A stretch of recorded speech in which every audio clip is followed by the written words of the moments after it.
The winters are hard, but the Starks will endure. We always have. Eddard Stark to Robert Baratheon, A Game of Thrones Chapter 4, Eddard 1.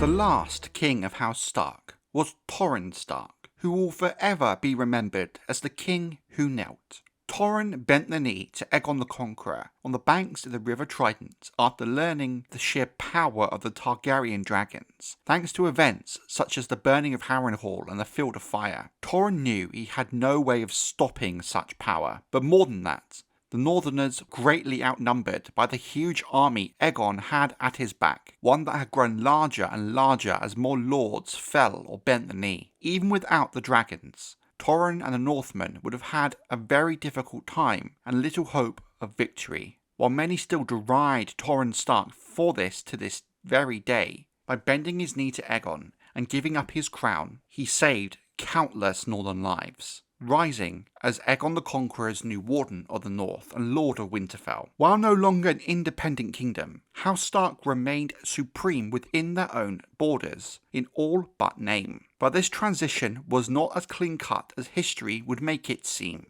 Though Torrhen Stark had given up the ancient crown of the Kings of Winter very willingly, his sons were less glad of Targaryen rule, and some among them entertained talks of rebelling and the rising of the Stark banner, whether their father consented or not. There is some suggestion this anti-Targaryen view from the younger Starks was exacerbated somewhat by the actions of Queen Rhaenys Targaryen, the younger sister wife of King Aegon. Rhaenys' goal in the early years after the Conquest was to knit this new kingdom together as one single realm through the use of marriages between the great houses, a view some within House Stark did not agree with. Torrhen Stark's daughter was to be wed to the young and ill-fated Lord of the Vale, Ronald Arryn, being one of the many peace-binding marriages forged by Rhaenys. But there are letters that have been preserved in the Citadel suggesting House Stark accepted these arrangements only after much resistance and protest, and that the bride's brothers, Torrhen's sons in particular, refused to attend the wedding entirely. How much impact this really had on the view of the younger Starks is hard to say, but it is clear there was a strong anti-Targaryen sentiment during this time. Walton lies down here, in darkness, in no small part thanks to you. Stars and swords, the leavings of your 7 gods. What are they to us? And yet you sent them to the wall in their hundreds and their thousands, so many that the Night's Watch was hard-pressed to feed them, and when the worst of them rose up, the Oathbreakers, you had sent us. It cost my brother's life to put it down. Lord Alaric Stark to King Jaehaerys Targaryen. Fire and blood, Jaehaerys and Alysanne, their triumphs and tragedies. A Lord Brandon Stark and a Lord Roderick Stark were lords of Winterfell during the latter reign of King Aegon, and the reigns of his sons, King Aenys and Maegor. During the early reign of Jaehaerys I, another Lord Brandon Stark ruled Winterfell, and would attend the famed Golden Wedding of Lord Rhaegar Baratheon, the Hand of the King, and Dowager Queen Alyssa Velaryon in 49 AC, who were both acting as regents for the boy king Jaehaerys. Lord Brandon would die that same year, with his son Walton becoming Lord. In 50 AC, King Jaehaerys exiled many of King Maegor the Cruel's former supporters to the wall, as well as the surviving members of his old Kingsguard. Neither of these groups had love for Jaehaerys, so in 50 AC, the two groups made common cause to rebel against the leadership of the Night's Watch. Lord Walton Stark called his banners to intervene and crushed the deserters, but the few survivors fled beyond the wall. Walton pursued them, but was ambushed by wildlings and killed by giants.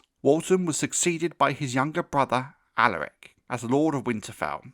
This event would again cause resentment towards the crown by House Stark. In 58 AC, Queen Alysanne Targaryen, Jaehaerys' sister wife, visited Winterfell on a royal progress of the north, where she was received by Lord Alaric Stark. At first Alaric was distant towards her and King Jaehaerys, still bitter over his brother's fate. But over time, however, Alysanne's warmth won him over, and his daughter Alara formed a particularly close bond with the Queen during their visit. Later, 2 of Alaric's sons attended the grand tourney in King's Landing that celebrated the 10th anniversary of Jaehaerys' coronation. In preparations for a particularly harsh winter of 59 to 60 AC, Lord Alaric ordered his bannermen to set aside half of their harvest. Not all complied, and famine spread throughout the north. That same winter the shivers struck, though no northern casualties are recorded in the records of the Citadel, and Lord Alaric himself is known to have survived. He did eventually die in 72 AC, succeeded by his grandson Edric Stark. Both of Alaric's sons had died before him. Alaric's ties to the Targaryens remained uneasy throughout his rule. Archmaester Galdane claims that Alysanne persuaded a reluctant Lord Alaric to grant the Night's Watch the new gift, despite his loyalty to the Watch, because Alaric was well aware his bannermen would resent losing parts of their land, and questioned the Watch's need for it.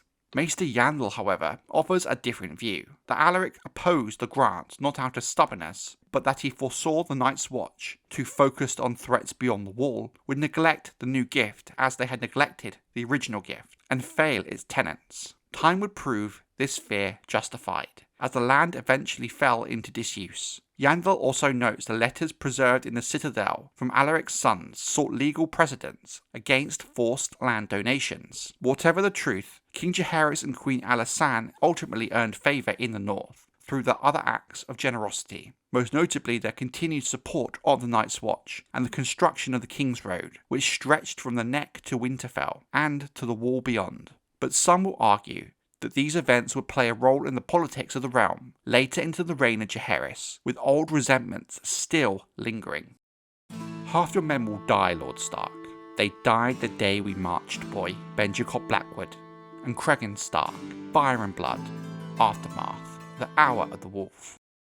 By the end of the reign of King Jaehaerys Targaryen, Lord Eddard Stark had become the Lord of Winterfell, and he represented the North at the Great Council of 101 AC, convened to choose an heir for the ageing King Jaehaerys. The council's decision narrowed to 2 claimants: Viserys Targaryen, the son of Prince Baelon, and Laenor Velaryon, grandson of Jaehaerys through Princess Rhaenys, the daughter of Jaehaerys' elder son, Prince Aemon. Jaehaerys favoured Viserys, and the council overwhelmingly voted in his favour. Yet House Stark were among the minority who supported Laenor, one of only 2 great houses to do so alongside House Baratheon. According to Maester Yandel, Eddard cast his vote against Viserys as an act of defiance, still resentful of Jaehaerys' earlier decision to force the Starks to cede the new gift to the Night's Watch, where it thus fell into neglect. This opposition aligned the Starks more closely with the Velaryon faction in King Viserys' court, which in turn could potentially have drawn them to support Princess Rhaenyra Targaryen during the Dance of the Dragons. Sometime after 101 AC, Eddard was succeeded by a Benjen Stark, who was later followed by his son, Rickon. Rickon died in 121 AC, leaving his 13-year-old son, Cregan, as heir. During Cregan's minority, his uncle, Bernard Stark, served as regent, but when Cregan came of age in 126 AC, Bernard was reluctant to relinquish authority. Tensions grew between the two, as Cregan resented the restrictions imposed on him. Eventually, Cregan rebelled against his uncle, imprisoned him and his cousins, and seized full control of Winterfell and the north. In 129 AC, at the outbreak of the Dance of the Dragons, Prince Jaehaerys Velaryon, the heir to Rhaenyra Targaryen, secured Lord Cregan's support for his mother. Their alliance, would later be known as the Pact of Ice and Fire, was significant, despite the North's distance from the initial conflict. Cregan first sent forces south, the Winter Wolves, commanded by Lord Roderick Dustin of Barraton, and knights from White Harbour under Sir Medric and Sir Torrhen Manderly. After overseeing the gathering of one last harvest before winter, Cregan himself would march south with a great host, his army consisting mostly of childless, landless, unwed or aging men, as well as younger sons and warriors with little to lose. By the time he reached King's Landing, however, Rhaenyra was long dead, and King Aegon II had already been poisoned. Cregan, intent on punishing Aegon's supporters for their role in their king's death, found his plans thwarted when Lord Corlys Velaryon had already sued for peace. While the court awaited answers to his ravens, Cregan assumed authority of the city. Outraged by the regicide, he arrested all suspected to have played a role in King Aegon II's death.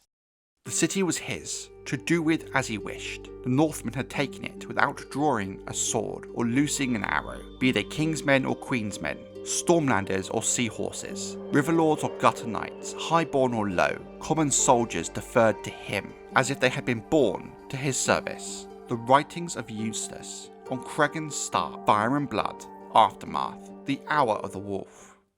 The young, uncrowned King Aegon III was compelled to name Cregan his hand of the king, yet Cregan served only a single day in that office, a period remembered in history as the Hour of the Wolf. During that time, he put 21 prisoners on trial, sparing only Corlys Velaryon. After Aegon III pardoned Lord Velaryon and restored his titles, Cregan allowed it, agreeing only when Alysanne Blackwood offered him a hand in marriage. The next day, Cregan returned to the north with his new bride. During the regency period of King Aegon III, Cregan fought to hold the north together against hardship and invasion. A brutal winter, beginning late in the dance, lasted 6 years. In 132 AC, the north was among the first regions devastated by the winter fever, which raged into 133 AC, with famine and plague crippling the land. The wildling chieftain, Silas the Grim, led 3,000 wildling raiders south of the wall. His forces overran the Night's Watch at Queensgate and pillaged the surrounding countryside. Cregan rallied what able-bodied men remained among his bannermen, rode forth and crushed Silas's host. Many years later, Cregan's eldest son and heir, Rickon, named for his grandfather, died during one of the final battles of King Daeron I, the Young Dragon's conquest of Dorne. The North would grieve for Rickon's loss, for the rule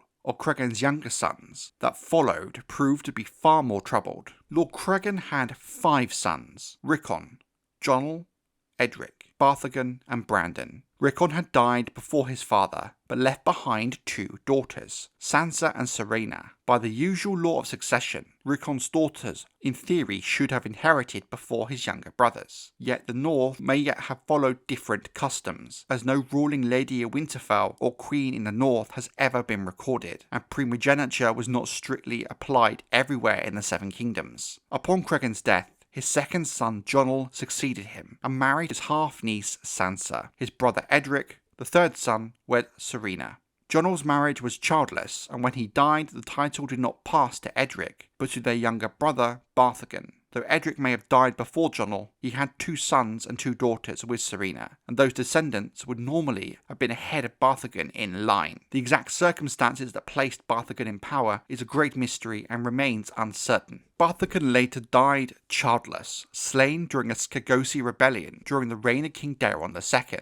He was succeeded by Cregan's 5th son, Brandon, whom later generations of House Stark descend. Succession disputes persisted for a decade, complicated by the claims of Serena and Edric's children and rival factions within Brandon's own line. Brandon's eldest son, Rodwell, succeeded him, but died without children, leaving rule to his younger brother, Beron. Beron was mortally wounded defending the north from raids by Dagon Greyjoy's Ironborn.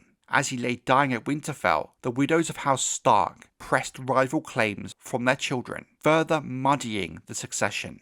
Ultimately, Beron's eldest son, Donnar Stark, inherited, but his death without heirs saw the title pass to his brother, Willem Stark. In 226 AC, Willem faced a major wildling invasion led by Raymond Redbeard, king beyond the wall. Alongside Lord Harmon Umber, he met the wildling host in battle at Longley. Willem was slain by Raymond, but his brother Artos avenged him by killing the king beyond the wall. After Willem's death, his son Edwell Stark inherited Winterfell. Edwell was the father of Lord Rickard Stark and the grandfather of Lord Eddard Stark, Lord of Winterfell, during the events of Robert's Rebellion and at the start of the main A Song of Ice and Fire book series.